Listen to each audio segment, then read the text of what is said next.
Kristi no antony avelomako ka ny fahafatesana no azoko tombony raha min'izao fiainana izao ihany no anantenako azy de mandray indrindra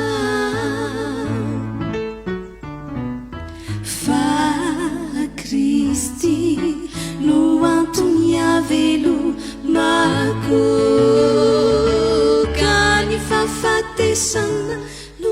azoko tombony raha min'izao fiainana izao ihany no anantenako azy de mandray indrindra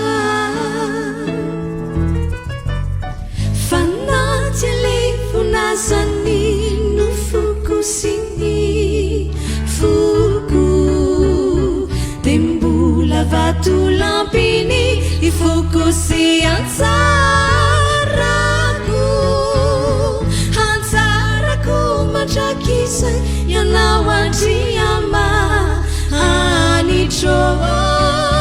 fa mamikony